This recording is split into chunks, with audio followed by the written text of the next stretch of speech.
नमस्कार तथा सुप्रभात। उज्यालो रेडियो नेटवर्कसँगै उज्यालो अनलाइन र मोबाइल एप्लिकेशनबाट एकसाथ प्रसारण भइरहेको काया कैरनमा तपाईलाई साथी दिपा तिमल सिन्हासँगै मिलन तिमिल सिन्हाको स्वागत छ। आज 2079 साल भदौ 20 गते सोमबार, भदौ शुक्ल पक्षको दशमी तिथि, सन् 2022 सेप्टेम्बर 5 तारिक।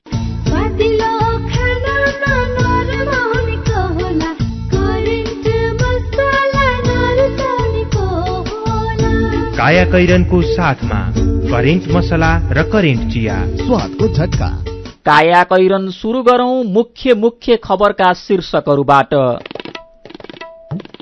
संसदको कार्यकाल लम्ब्याउने प्रावधानसहित संसदमा दर्ता भएको विधेयक अघि नबढ्ने, चुनावपछि देउवा या प्रचण्ड को प्रधानमन्त्री बन्ने भन्ने विषयले गठबन्धनभित्र अलमल। यन्त्रको विकासले खेतीपातीमा सरलीकरण भए पनि बेलैमा र पर्याप्त वर्षा नहुँदा खाद्यान्न उत्पादनमा ह्रास। मोबाइलबाटै 1 अर्ब कर्जा प्रवाह, 5 लाख रुपियाँसम्मको ऋण लिन बैंकमा जान नपर्ने भएकाले सजिलो।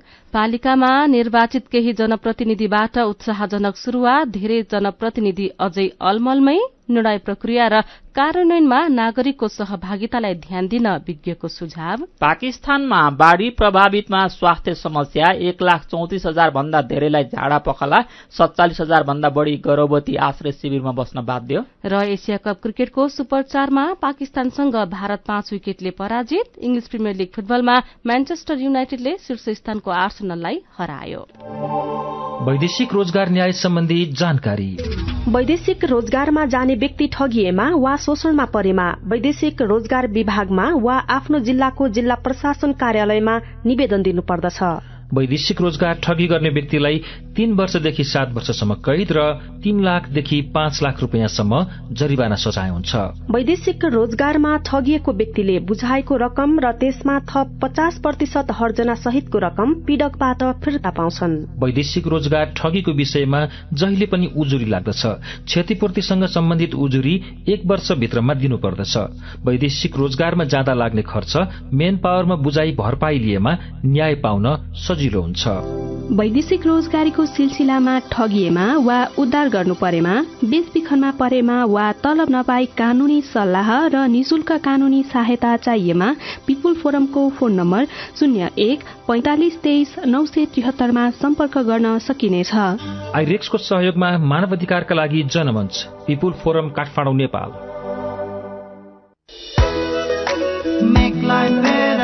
जब हुन्छ घरमा उपयोग बेटरको, मेक लाइफ बेटर, तब शोभा बढ्छ हरेक किचनको।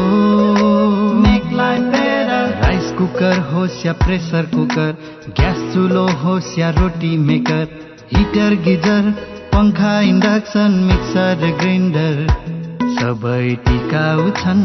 Make life better, make life better, make life better, make life better. Better Home Appliances, make life better. महका मसला, दरबार फुडको उत्पादन, अर्ग्यानिक स्वादमा छन् खाना सबै टक्क मिठो बनाउने आशाला। महका मसला, दरबार फुड्सको महक मसाला, दरबार ब्रान्डका नमकीन, भुजिया र दाल मोठहरू अब अन्तर्राष्ट्रिय स्वादमा सर्वत्र उपलब्ध छ। नेपाली मनको चाहना, राष्ट्रियताको भावना। Royal taste with Darbar food, a quality product of Manakamana group. काया कैरनमा अब खबरको सिलसिला।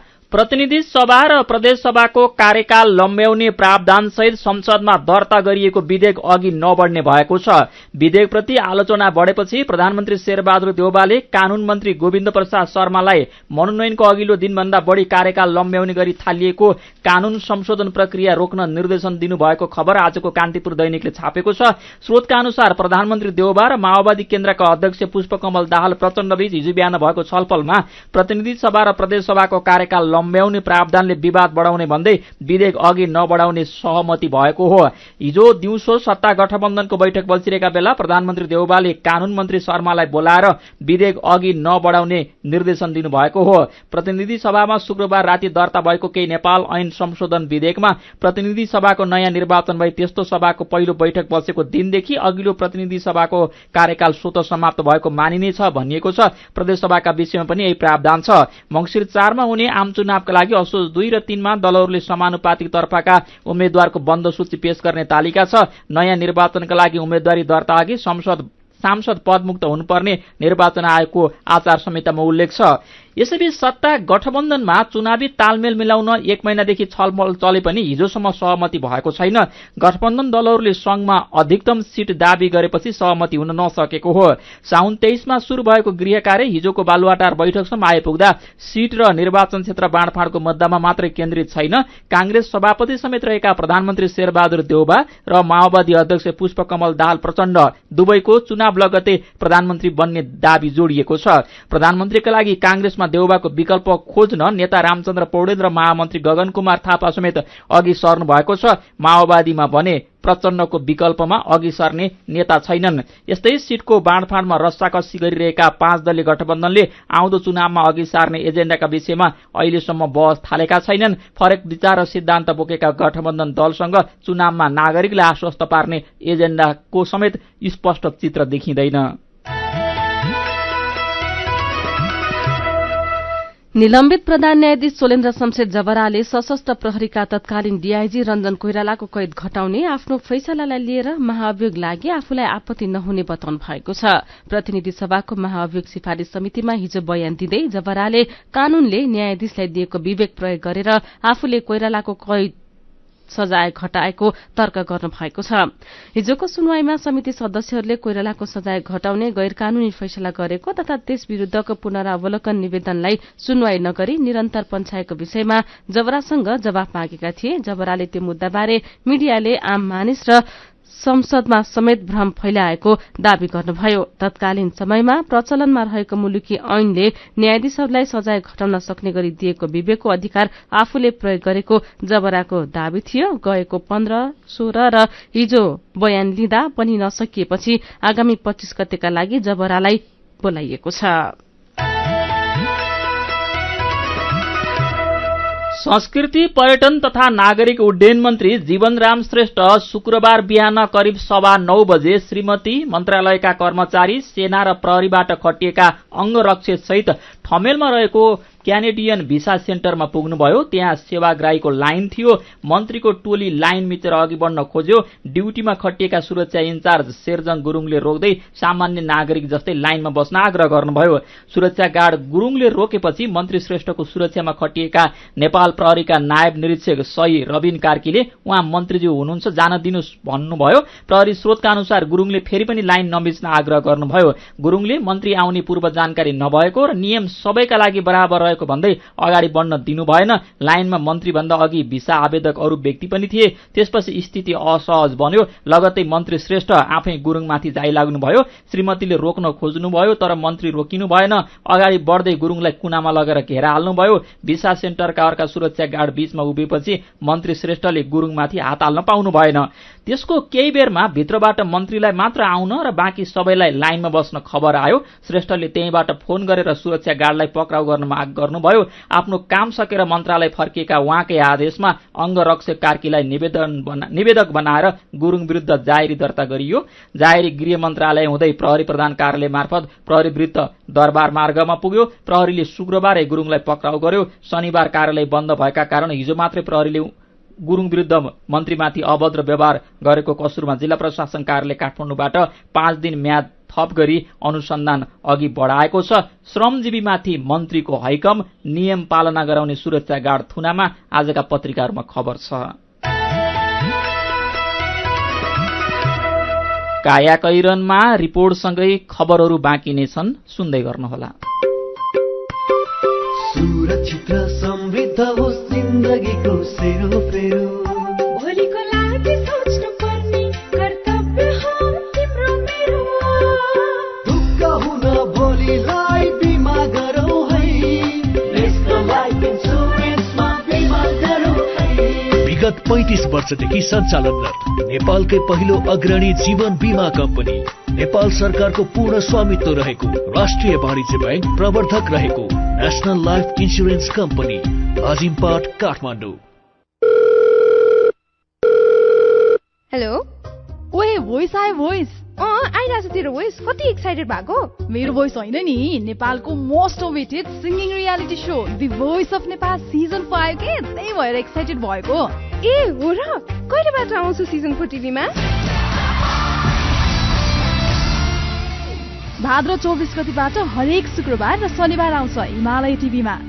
वाउ, ल सबैजना फ्यामिली सँगै बसेर हेर्नुपर्छ है त। ल राखी ल, बाई बाई। थोरै बचत धेरै कायदा, बीमाका छन् फाइदा। सरकारी स्वामित्व र बीमाको क्षेत्रमा विश्वसनीय नाम राष्ट्रिय बीमा संस्थान। जीवन बीमाका लागि आजै राष्ट्रिय बीमा संस्थान रामशाहपथ काठमाडौँ वा नजिकैको शाखामा सम्पर्क गरौं। सानीमा बैंकको खाताहरूमा मासिक ब्याज पाइन्छ नि, थाहा छ? हो नि, बचत खाता, कल खाता, 5 गुणासम्म हुने सानीमा धमाका मुद्दती, रिकरिङ खाता सबैमा महिने पछि ब्याज पाइन्छ। त्यसो भए सानीमा बैंकको 5 गुणासम्म हुने मुद्दती खाता भनेको के हो त? न्यूनतम अवधिमा 5 गुणासम्म हुने सानीमा धमाका, सानीमा रेमिटेन्स धमाका मुद्दती खाता हुन्। सानीमा रेमिटेन्स धमाकामा त 5.79 वर्षमा 2 गुणा तथा 13.45 वर्षमा त 5 गुणा हुन्छ नि। अनि मासिक बचत गर्ने रिकरिङ खाताको बारेमा थाहा छ त?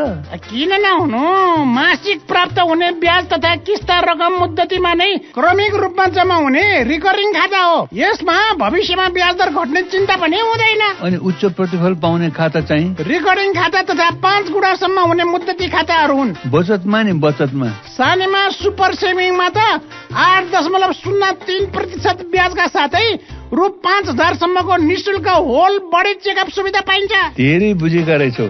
ल आजको अन्तर्वार्तामा तिमी पास भयो। मैले मात्र बुझेर भएन नि, जाउँ न सबैलाई बुझाउँ। एयरपोर्ट लाउन्जमा भिआइपी सुविधाका लागि निशुल्क प्रायोरिटी पास लिन पनि नछुटाऊ है। थप जानकारीका लागि नजिकैको शाखा वा 980119 मा सम्पर्क गर्नुहोला। सानीमा बैंक, सबल अनि विश्वसनीय बैंक। उज्यालो रेडियो नेटवर्कसँगै उज्यालो अनलाइन र मोबाइल एप्लिकेशनमा प्रसारण भइरहेको काया कैरनमा तपाईलाई फेरि स्वागत छ। यतिन्जेल हामीले संसदको कार्यकाल लम्ब्याउने प्रावधानसहित संसदमा दर्ता भएको विधेयक अघि नबढ्ने, चुनावपछि देउबा या प्रचण्ड को प्रधानमन्त्री भन्ने विषयले गठबन्धनभित्र अलमल, नियम पालना गराउने सुरक्षा गार्डमाथि मन्त्रीको हैकम लगायतका खबर प्रस्तुत गर्यौं। अब बाँकी खबर। लुम्बिनी प्रदेशमा धेरै धान उत्पादन हुने जिल्ला छन्, तर यसपटक वर्षैयामा कृषियोग्य क्षेत्रमध्ये केहीमा रोपाई हुनै सकेन। चाहिएका बेला पानी नपरेपछि किसान खेत बाँझो छोड्न बाध्य भएका छन्। केहीले ढिला भए पनि रोपाई गरे। त्यसरी रोपिएका ठाउँमा घामले डढेर धानका बोट पहेँला भएका छन्। टाढाबाट हेर्दा खेतमा धानका बाला झुले जस्तो देखिन्छन्। नजिक पुगेपछि धानका पात डढेको प्रष्ट हुन्छ। पछिल्लो समय पानी पर्ने चक्र समान छैन, जसले गर्दा धानको ब्याड राख्नेदेखि रोपाई गर्ने, गोडमेल पसाउने र फसल स्याहार्ने चक्र खलबलिएको छ। पहिले यति बेलासम्म धानमा बाला लागिसक्थ्यो, अहिले बोट हुर्किँदैछन्। पसाउने र धान पाक्ने समय यकिन छैन। खेतीपातीको चक्र बिथुलिएपछि किसान चिन्तित भएका छन्।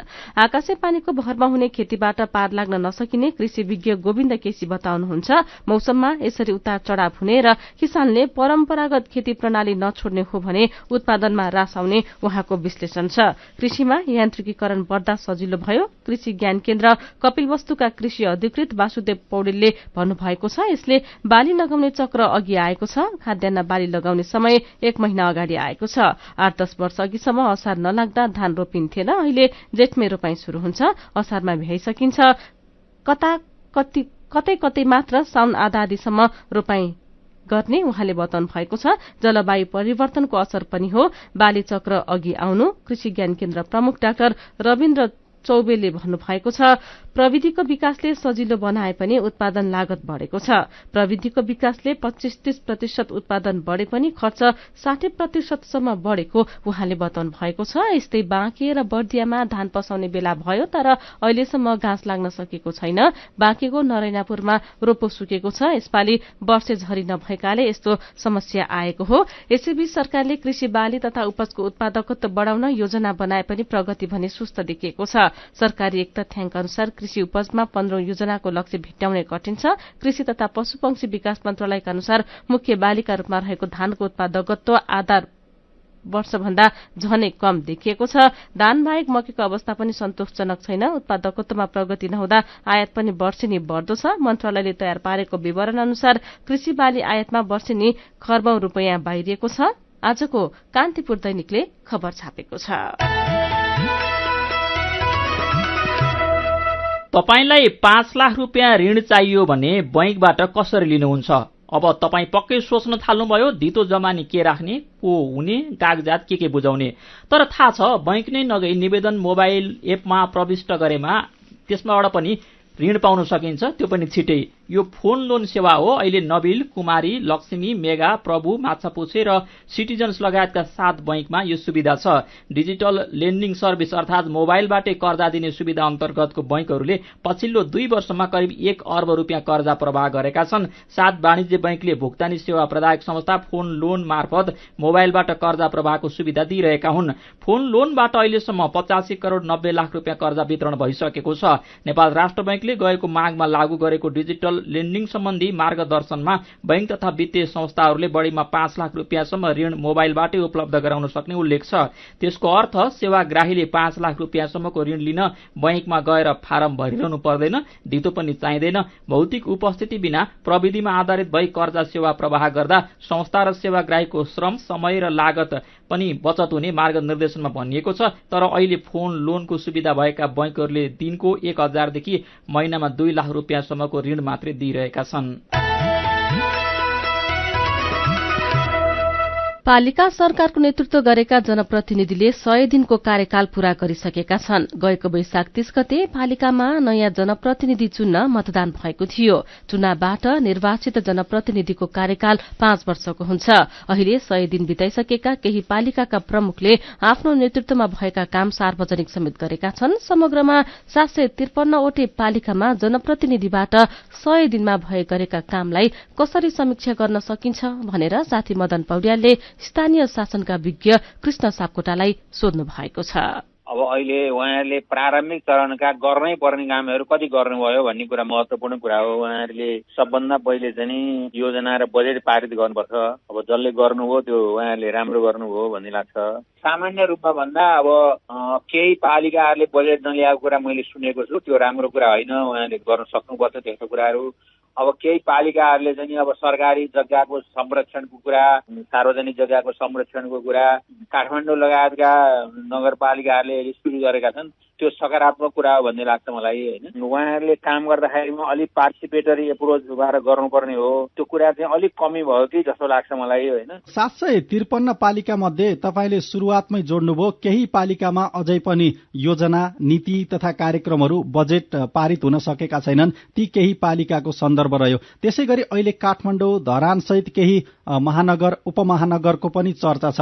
जनप्रतिनिधिले काम गरेको पनि चर्चा छ। अब यो दुवै तर्फको चाहिँ समीक्षा गर्दाखेरि अबका दिन कसरी अगाडि बढ्ने हो त? यी कामहरूलाई कसरी निरन्तरता दिन सकिन्छ त? हामी चाहिँ कानुनी राज्यको कुराहरू गर्छौँ। लोकतन्त्र भनेको चाहिँ कानुनको शासन हो होइन। अब संविधानले चाहिँ उहाँहरूलाई अधिकार दिएको छ, त्यो पूर्ण रूपले उहाँ कार्यान्वयन गर्नुपर्छ।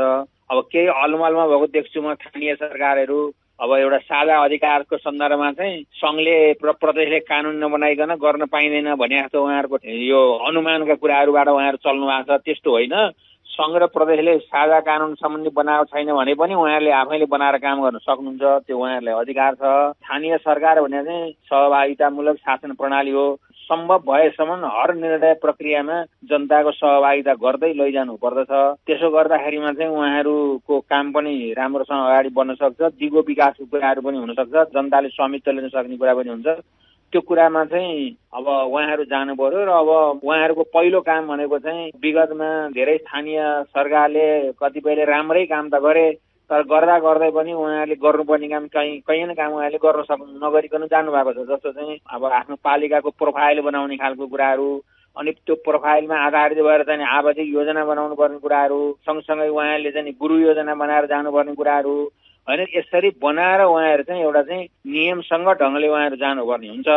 ती कुरा विगतमा चाहिँ निकै कमीहरू छन्। ती कमी कुरा भएका कुराहरूलाई चाहिँ उहाँहरूले अहिले सम्बोधन गर्दै अगाडि बढ्नुभयो भने धेरै राम्रो हुन्छ। अहिले सुरुवातको चरण छ। अब एउटा जग बसिसकेको छ, विगतमा स्थानीय सरकारहरू भइसकेको हुनाले अब त्यो जगमा टेकेर चाहिँ उहाँले चाहिँ सबभन्दा राम्रो कसरी गर्न सकिन्छ भनेर जानुपर्छ। तपाईँले नियम संगत भनेर भन्नुभयो, अहिले पनि पालिकामा त्यस्तो नियम असंगत अवस्थाहरू छन् र? अब होइन, धेरैले राम्रो गरेका छन्। कतिपय पालिकाको शून्य बेरोजी राखेर पनि काम गरेका छन् होइन, त्यो त राम्रो कुरा हो नि। अब त्यस्तै किसिमले तिनीहरूको कुराहरू चाहिँ अनुसरण गर्नु पर्यो। अब बेरोजीलाई शून्यमा झार्ने कुराहरू गर्नु पर्यो। कानुनसम्म ढङ्गले काम गर्ने कुरामा म प्रतिबद्ध छु भनेर जानियो भने यो गाह्रो कुरा हुँदैन, गर्न सकिन्छ।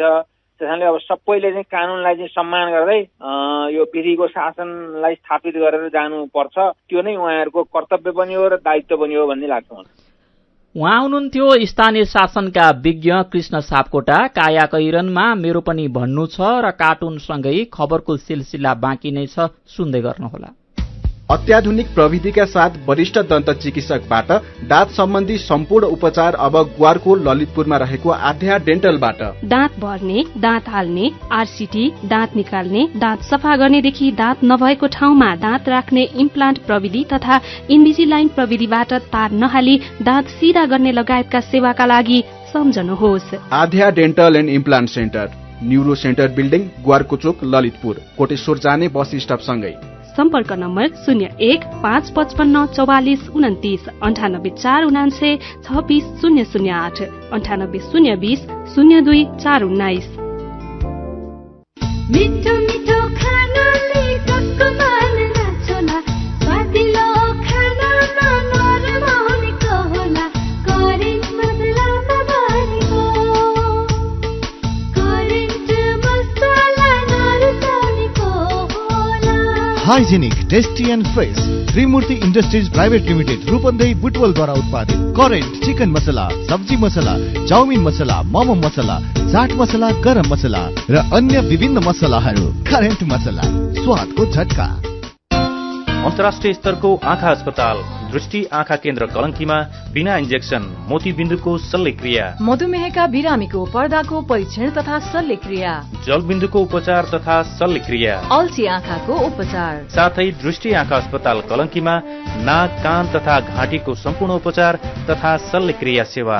सम्पर्क दृष्टि आँखा केन्द्र कलंकी। फोन 01-5224-352 5224-353। Website www.drishtieye.org।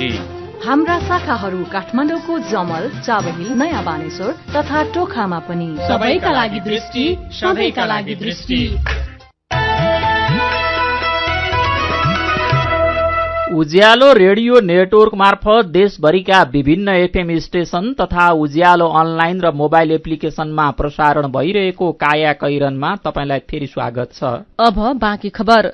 सीमापारी ठूला भवन र चिल्लो सड़क, घुवारीतिर खाली चौर। चीनको स्वशासित क्षेत्र तिब्बत र मुस्ताङको लोमान्थाङ गाउँपालिकाको सीमानामा रहेको कोरला नाकाको यो दृश्यले जो कोहीको मन कोडिन्छ।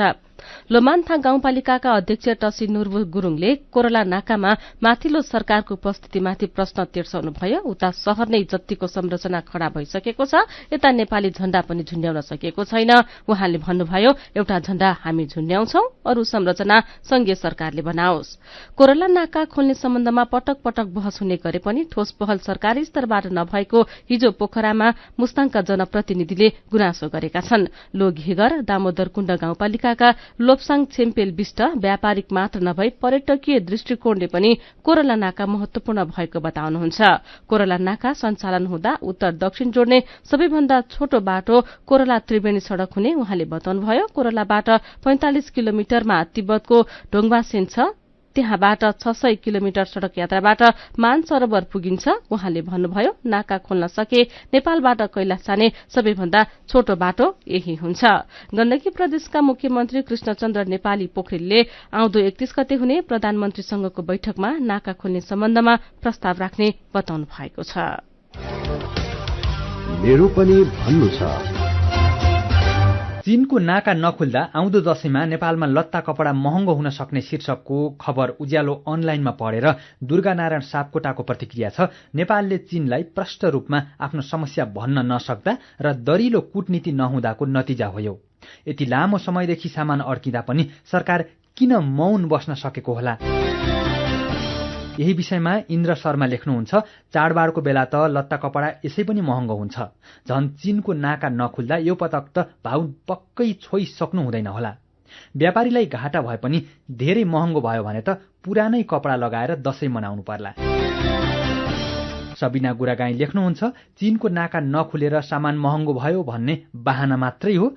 चाडपर्वमा कहिले पो सस्तो हुने गरेको थियो र। नेकपा एमाले गोरखा क्षेत्र नम्बर 2 को प्रतिनिधि सभा सदस्य उम्मेद्वारमा चक्रे मिलन भनेर चिनिने मिलन गुरुङ सहित 3 जनाको नाम सिफारिस गरेको खबरमा सुवेदी माधव व्यङ्ग्य गर्दै लेख्नुहुन्छ, कांग्रेसमा मोहम्मद आलम, एमालेमा चक्रे मिलन। आखिर कुन पार्टीमा यस्ता मान्छेको कमी छ र? अनि भन्छन् विधिको शासन। अनि यसै विषयमा बद्री नेपाल भन्नुहुन्छ, उम्मेद्वार छनौटको मापदण्ड के हुने रहेछ कुन्नी? आउँदो चुनावको लागि सिफारिस भएकाहरूको नाम पढ्दा र सुन्दा त अचम्मै लाग्छ। विचारका लागि तपाईलाई धन्यवाद। मेरो पनि भन्नु छ। मेरो पनि भन्नु छ प्रस्तुत गर्दै हुनुहुन्थ्यो साथी अर्जुन पोखरेल। काया कैरनमा अब विदेशको खबर। पाकिस्तानमा बाढ़ी प्रभावितहरूमा स्वास्थ्य समस्या देखिन थालेको छ। बाढ़ीबाट प्रभावित सिन्ध प्रान्तका नागरिकमा स्वास्थ्य समस्या देखिन थालेको हो। त्यहाँ गर्भवतीहरू बढी प्रभावित भएका स्वास्थ्य मन्त्रालयले जनाएको छ। मन्त्रालयका अनुसार बाढ़ीपछि 47,000 भन्दा धेरै गर्भवती आश्रय शिविरमा बस्न बाध्य छन्। सिन्ध प्रान्तका स्वास्थ्य मन्त्री अजरा पेचुओले बाढ़ीपछि लाखौं मानिस विभिन्न रोगबाट ग्रसित भएको बताउनु भएको छ। यो प्रान्तमा 1,34,000 भन्दा धेरैमा झाडा पखला र 44,000 जनामा मलेरिया देखिएको उहाँको भनाइ छ। बाढ़ी पीड़ित मध्ये अहिलेसम्म 1 लाख भन्दा धेरैजना चर्मरोगबाट पीड़ित छन् भने 100 भन्दा धेरै सर्पदंश र 500 भन्दा बढी कुकुरको टोकाइबाट पीड़ित भएका स्थानीय सञ्चार माध्यमले जनाएका छन्। पाकिस्तानले आएको बाढ़ीले झण्डै 3 करोड 30 लाख मानिसलाई असर पारेको छ भने 10,000 विस्थापित भएका छन्। अब खेल खबर। कुमार थापाको प्रशिक्षणमा नेपालले छैटौं महिला साफ च्याम्पियनशीपको उपाधि जित्ने योजना बनाएको छ। प्रतियोगिता आउँदो 21 गतेदेखि असोज 3 गतेसम्म दशरथ रंगशालामा हुँदैछ। आयोजक नेपालले चोटका कारण केही मुख्य खेलाड़ी गुमाउनेछ। यस विपरीत नयाँ खेलाड़ीले पहिलो पटक टोलीमा अवसर पाउने सम्भावना छ। खेलकै अर्को प्रसंगमा एशिया कप क्रिकेटको सुपर 4 अन्तर्गतको खेलमा पाकिस्तानले भारतलाई 5 विकेटले हराएको छ। दुवै अन्तर्राष्ट्रिय क्रिकेट रंगशालामा गैराती भएको खेलमा भारतले दिएको 182 रनको लक्ष्य पछ्याएको पाकिस्तानले 19 ओभर 5 बलमा 5 विकेट गुमाएर लक्ष्य भेटायो। त्यसअघि टस हारेर पहिले ब्याटिङ गरेको भारतले 20 ओभरमा 7 विकेट गुमाएर 181 रन बनाएको थियो। जितसँगै पाकिस्तानले सुपर 4 मा 2 अंक जोडेको छ। यस्तै इंग्लिश प्रिमियर लीग फुटबलमा म्यानचेस्टर युनाइटेडले शीर्ष स्थानको आर्सेनललाई पराजित गरेको छ। गैराती घरेलु मैदानमा भएको खेलमा युनाइटेडले आर्सेनललाई 3 गोल अन्तरले पराजित गरेको हो। जितसँगै अंक तालिकाको 5औं स्थानमा रहेको म्यानचेस्टर युनाइटेडको 12 अंक भएको छ। आर्सेनल 15 अंक सहित शीर्ष स्थानमा कायमै छ। यस्तै गैरातीले भएको अर्को खेलमा ब्राइटनले लेस्टर सिटीलाई 5-2 गोल अन्तरले पराजित गरेको छ। जितपछि 13 अंक जोडेको ब्राइटन तालिकाको 4औं स्थानमा छ। 1 अंक मात्र जोडेको लेस्टर 20औं स्थानमा छ। काया कैरनमा अब केही खबर संक्षेपमा। प्रतिनिधि सभाको कार्यकाल चुनाव भन्दा पछि पनि लैजान खोजेको भन्दै राष्ट्रिय प्रजातन्त्र पार्टीका अध्यक्ष राजेन्द्र लिङदेनले प्रतिनिधि सभा सदस्यबाट राजीनामाको घोषणा गर्नुभएको छ। सरकारले विदेश घुम्न जाने नेपालीका लागि वार्षिक करयोग्य आमदानी 4 लाख, बैंकमा 2 लाख नगद मौजदात, टिकट काट्नु अघि अध्यागमन विभागबाट स्वीकृति लिनुपर्ने जस्ता शर्त सहितको कार्यविधि ल्याएकोमा पर्यटन व्यवसायीहरूले विरोध गरेका छन्। भारतीय सेनाको अग्निपथ कार्यक्रम अन्तर्गत गोर्खा सैनिकको भर्ती सम्बन्धी निर्णय नेपाल सरकारले आउँदो चुनावसम्म नगर्ने भएको छ। बालाजु रानीपौवा सड़क अन्तर्गत मुडकु 3 पिप्ले खण्डको ठेक्का सम्झौता 1 हप्ताभित्र गरिने भएको छ। जुन कम्पनीले ठेक्का पाउँछ उसले ठेक्का सम्झौता भएको मितिले 4 महिनाभित्र सड़क स्तरोन्नति गर्नुपर्नेछ। त्यो समयमा स्तरोन्नति नसकिए ठेक्काको म्याद थपिने छैन। कायाको हिरनमा अब पालो आयो उखानको। आफ्नो मिठो अरूको तितो। उखानसँगै हामी कायाको हिरनको अन्त्यमा आइपुगेका छौं। आजका मुख्य खबर फेरि एकपटक। संसदको कार्यकाल लम्ब्याउने प्रावधानसहित संसदमा दर्ता भएको विधेयक अघि नबढ्ने, चुनावपछि देउवा या प्रचण्ड को प्रधानमन्त्री बन्ने भन्ने विषयले गठबन्धनभित्र अलमल। यन्त्रको विकासले खेतीपातीमा सरलीकरण भए पनि बेलैमा र पर्याप्त वर्षा नहुँदा खाद्यान्न उत्पादनमा ह्रास। मोबाइलबाटै 1 अर्ब कर्जा प्रवाह, 5 लाख रुपियाँसम्मको ऋण लिन बैंकमा जान नपर्ने भएकाले सजिलो। पालिकामा निर्वाचित केही जनप्रतिनिधिबाट उत्साहजनक शुरूआत, धेरै जनप्रतिनिधि अझै अलमलमै। निर्णय प्रक्रिया र कार्यान्वयनमा नागरिकको सहभागितालाई ध्यान दिन विज्ञको सुझाव। पाकिस्तानमा बाढ़ी प्रभावितमा स्वास्थ्य समस्या, 1,34,000 भन्दा धेरैलाई झाडा पखला, 47,000 भन्दा बढ़ी गर्भवती आश्रय शिविरमा बस्न बाध्य। र एशिया कप क्रिकेटको सुपर 4 मा पाकिस्तानसँग भारत 5 विकेटले पराजित। इंग्लिश प्रिमियर लीग फुटबलमा म्यानचेस्टर युनाइटेडले शीर्ष स्थानको आर्सेनललाई हरायो। र अन्त्यमा आजको कार्टुन लिएका छौं कान्तिपुर दैनिकबाट अबिलले बनाउनु भएको। संसदको कार्यकाल लम्ब्याउन खोज्ने नेताहरूलाई यो कार्टुनले व्यङ्ग्य गर्न खोजेको छ। यहाँ संसद भवनलाई ठूलो बसको आकार दिएको छ। त्यो बसभित्र टनाटन सांसद छन्।